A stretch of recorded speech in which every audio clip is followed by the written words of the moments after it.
Halo, Angginata di sini.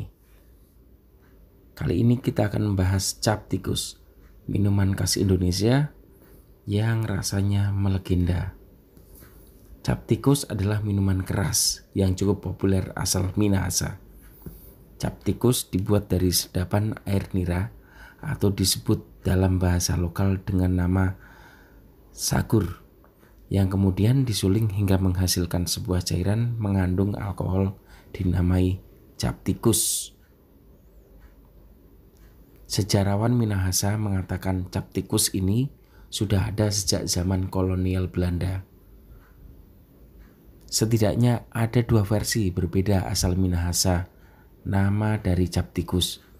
Salah satu versi, ketika minuman keras ini mulai populer, ada pedagang etis Cina menyertainya dengan label atau merek. Sesuai ejaan lama disebut cap tikus, itu diperkirakan sudah ada sejak 1920 sampai 1930-an. Versi lainnya menyebutkan nama cap tikus itu dikaitkan dengan alat penyulingan dari bambu mirip jalan tikus. Mengisahkan cap tikus juga muncul dalam ulasan berita di De Tijd, koran Katolik Belanda. Dalam laporannya edisi 2 Desember tahun 1932 menyebutkan konsumsi minuman keras impor di Manado dan Minahasa pada umumnya mengalami penurunan akibat resesi ekonomi global tahun 1930-an. Sementara minat terhadap minuman keras lokal produksi orang-orang Minahasa justru mengalami peningkatan. Sebelum krisis global, macam-macam minuman seperti bir, Genever, anggur, konyek diimpor dalam jumlah besar ke Minahasa. Orang-orang Minahasa rupanya mengembari minuman-minuman ini.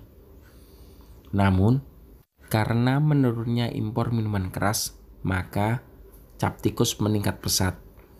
Daripada mengimpor minuman keras, orang Minahasa lebih memilih minuman rakyat atau cap tikus. Demikian tulisan De Tijd. Wartawan De Tijd melaporkan bagaimana warga di Minahasa mendemonstrasikan kadar alkohol kepada mereka. Cairan cap tikus ditumbahkan sedikit lalu dibakar. Cairan tersebut mengeluarkan api. Jika habis terbakar, maka itu tanda kualitas bagus. Indis Koran dalam laporannya edisi 7 Juli 1937 menyebutkan cap tikus dikenal luas sebagai minuman keras Minahasa. Sementara cap tikus ini diperoleh dari hasil penyulingan air nira, adopsi teknologi penyulingan alkohol di Jawa. Disebutkan sampai tahun 1937, tempat penyulingan cap tikus milik rakyat terdapat di hampir semua kampung di Minahasa. Januari 1938, cap tikus dikaitkan dengan kebakaran yang melanda komplek Pasar Ikan Manado. Peristiwa itu diberitakan Het Havender, koran berbahasa Belanda pada edisi 5 Februari 1938. Api menyebar dan membakar banyak bangunan di komplek itu. Dari kobaran api terdengar suara bunyi ledakan. Botol-botol berisi cap tikus meledak dari sebuah toko. Tahun 1940 di daerah Koya, Tondano ada catatan pengiriman cap tikus ke Jakarta. Pemerintah kolonial juga tercatat melakukan pembatasan peredaran minuman keras ini. Cap tikus dijual seharga 5 hingga 10 sen per liter. Itu harga petani dijual ke para pengumpul. Lalu cairan-cairan itu dimasukkan ke botol-botol yang diberi label bergambar seekor tikus. Cap tikus dalam kemasan botol ini lalu dipasarkan di tempat-tempat umum. Harga jual per botol 25 hingga 50 sen. Menurut sejarawan Minahasa, teknik penyulingan cap tikus ini diperoleh orang Minahasa yang jadi tentara kolonial ketika ditugaskan ke Jawa. Sejak zaman kolonial, di beberapa daerah sudah muncul beragam nama minuman tradisional. Di Ambon disebut sopi, kemudian disebut arak di daerah Jawa. Sagur sebutan orang Minahasa. Sagur fermentasi ini kemudian disuling. Kalau perkiraan akhir abad 19, orang Minahasa membuat cuka sagur kemudian dimasak jadi cap tikus. Tradisi orang Eropa menyuguhkan minuman-minuman keras seperti brandy, konyek, dan lain sebagainya saat menyambut tamu. Cap tikus di masa itu masih barang langka, produksinya masih terbatas, itu sekitar tahun 1900-an. Akibat terjadi resesi ekonomi global sekitar 1929 sampai 1930, sehingga barang masuk impor minuman berkelas sudah berkurang. Sementara kegemaran minum tetap ada di masyarakat. Maka beralihlah ke cap tikus. Cap tikus pun semacam naik kelas. Cap tikus sempat dicap ilegal oleh pemerintah Belanda. Di masa penjajahan produksi, peredaran dan konsumsi cap tikus tetap berlangsung. Upaya pemerintahan Hindia Belanda membatasi dan memerangi minuman keras lokal tidak sepenuhnya berhasil. Hingga di era Indonesia Merdeka, cap tikus masih tetap ada dan digemari masyarakat Minahasa.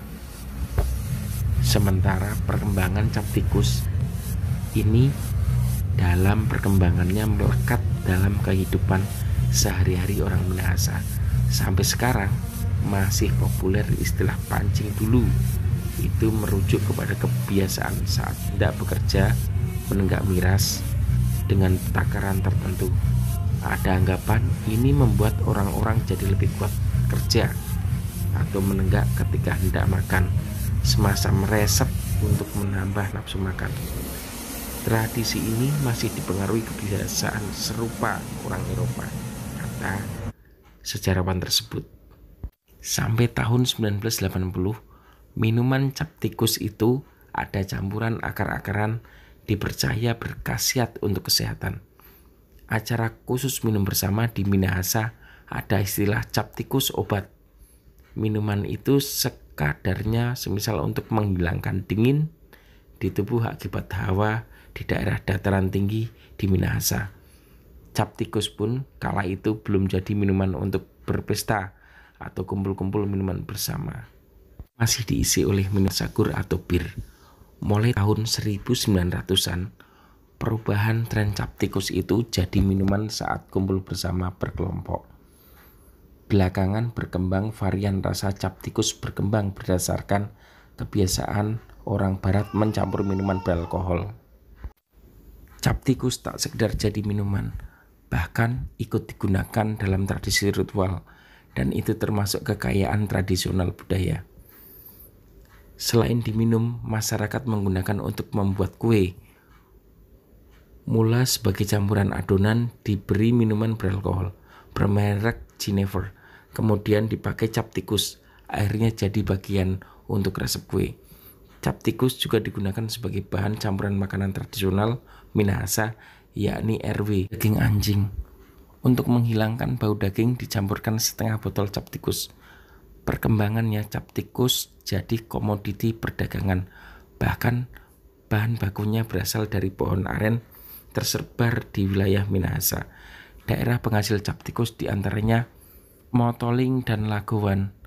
Petani menggarap ladang dan juga Bateru membuat cap tikus. Nyatanya cap tikus berdampak terhadap ekonomi. Ada multiplier effect. Banyak keluarga menggantungkan ekonomi dari usaha Better cap tikus sebagai mata pencaharian, membentuk jaringan yang jadi salah satu struktur dalam ekonomi masyarakat. Terima kasih.